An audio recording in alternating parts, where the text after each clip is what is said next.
Okay, so we noticed that some of you have some issues with the stream, so feel free to check out the other platforms with streaming to like YouTube or Twitter or LinkedIn. And we think we have a solution and we'll working on it and hopefully we'll soon be Yeah, the good yeah. So path again. So that was an interesting talk about from David and Arjen about glassfish. yeah, and glassfish is still kicking. That's fabulous. Yes. So, Ivar, just kind of to move things along, I would like to know what is your favorite feature of the release 11? Okay, yes, because Glassfish is an implementation of Jakarta EE, Yep. and Jakarta 11 is coming up. And my favorite feature, I think, of Jakarta 11 is that we're actually adding something new. And this is the first time since Java EE8 we're adding a new specification, and that is Jakarta data. Yep. But who am I to talk about this? I had a Exactly. chat earlier with the release lead of Jakarta 11, Ed Burns from Microsoft, and we'll see what he has to say about this. Yeah, so let's see that video.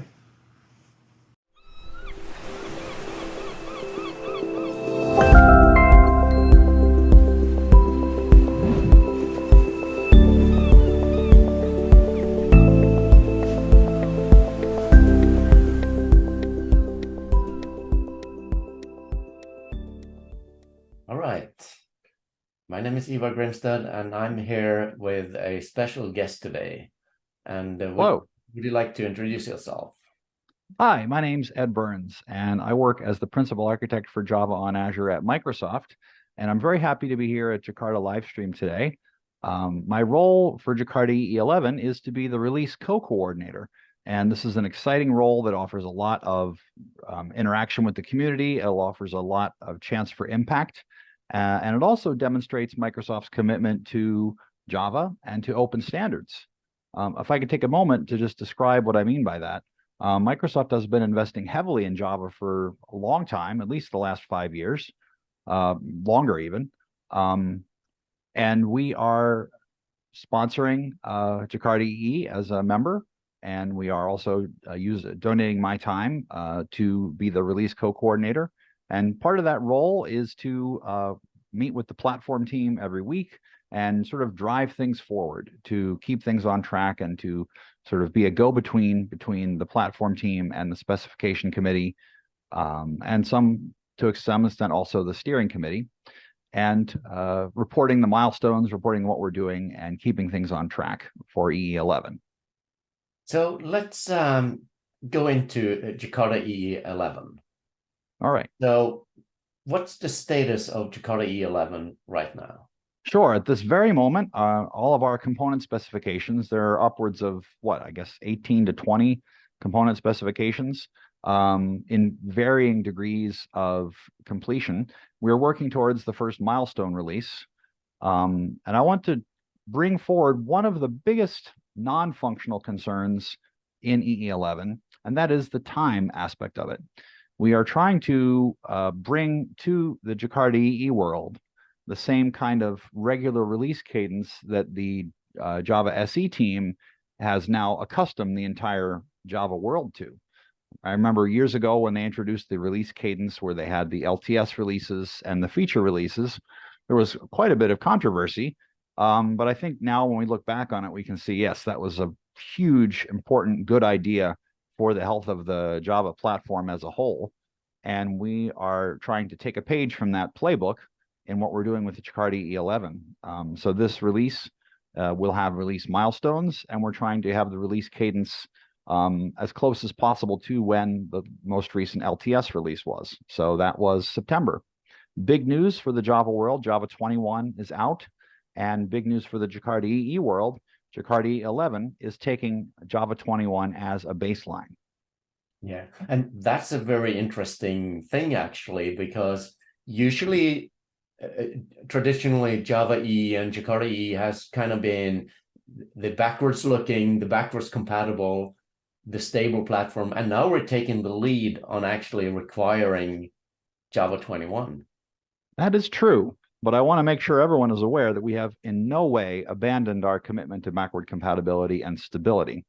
In fact, one of the major things that the specification committee has recently done and ratified is a revision of the backward compatibility requirements and version requirements. And so all of our specifications in E11 are taking advantage of that guidance. And so the compatibility guarantees you've come to expect will continue to maintain, with the important caveat that you need to base on Java 21. And the reason we're doing that is to position Jakarta EE for more evolution in the future.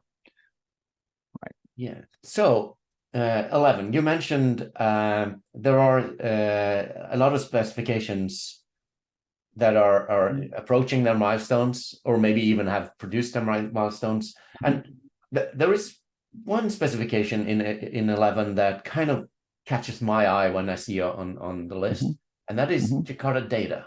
Yeah, absolutely. And how can you tell us about the story of how did data make it into the release? Certainly. So it's a good history, and to get that, let's go back to the whole concept of object relational mapping that was first popularized in the Java world with Hibernate, which of course was standardized as Java Persistence Architecture, which is now called Jakarta Persistence. Jakarta Persistence is having an update in EE11, but that provides one pattern of looking at the world. Since then, the enterprise world has used ORM technologies like Hibernate, but they've evolved other kinds of patterns, design patterns, in fact, and one of them is called the repository pattern. This pattern is a part of the, what's the guy from ThoughtWorks? Martin Fowler, yes. Martin Fowler's, yes, he's got this in his pattern book. And so the repository pattern is also implemented by a very popular framework that's in the enterprise Java space that is called Spring Data. And this is a design pattern that we need to have in the Jakarta EE platform, and that is what Jakarta Data brings. So it's really not fair to say that we're copying Spring Data. It's more to say that Spring Data is an implementation of the repository pattern, and we are using that pattern as well. So if you're using Spring Data, these ideas will be familiar with you.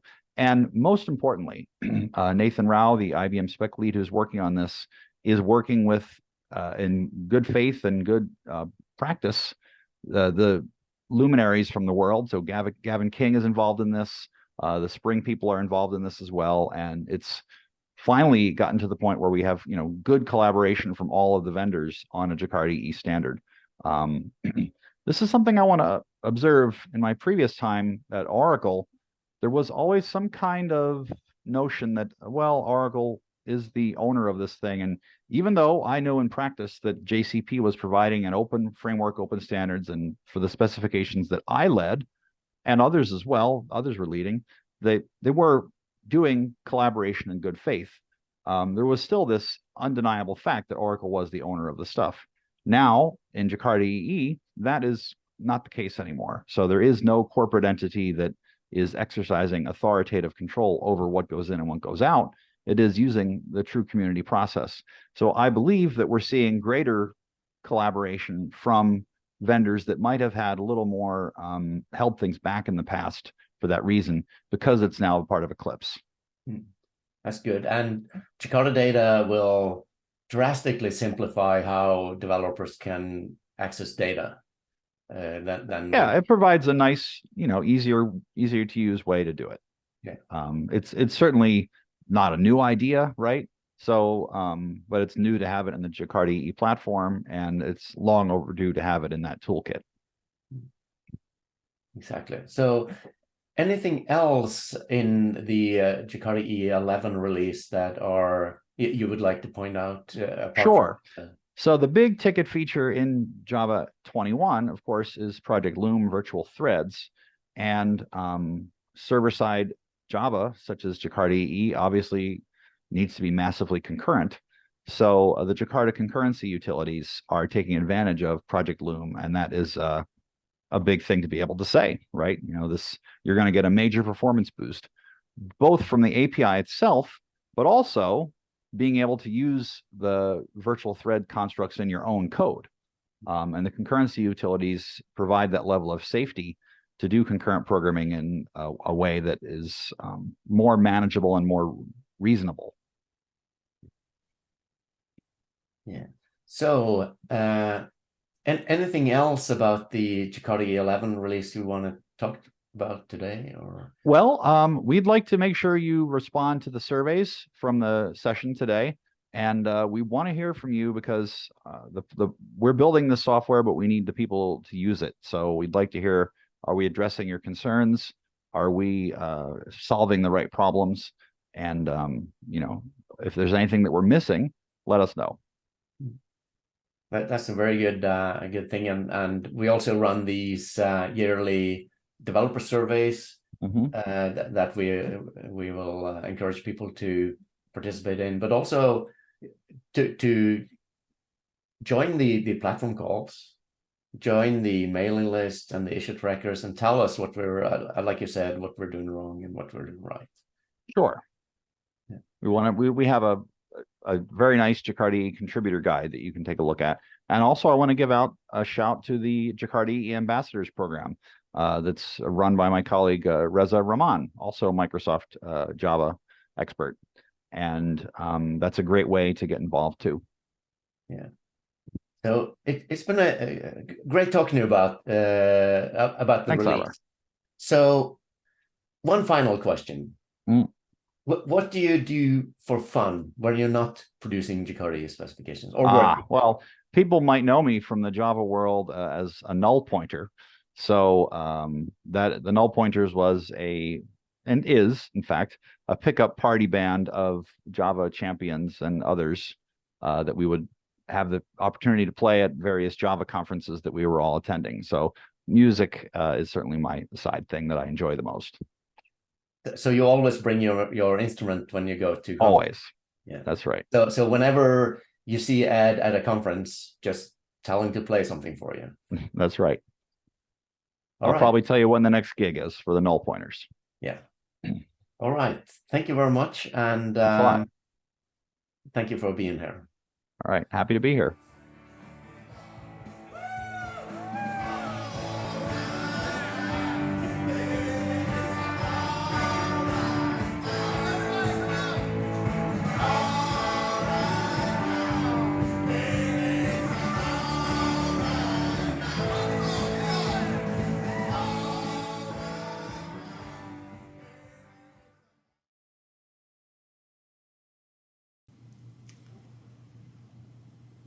And we're back in the studio. So that was a great recording. So thanks for having a conversation with our co-lead Yes. for the release 11. Yes, Arjan is also. Ed always wants to make sure that we mention that Arjan, his colleague in producing Jakarta 11. So to move along, I want to introduce our next talk, and it is really an interesting one. It talks about Raspberry Pi and Jakarta EE. So the name is Jakarta EE in the Raspberry Pi world. And the speaker is Igor de Souza. So please, Igor, take it away.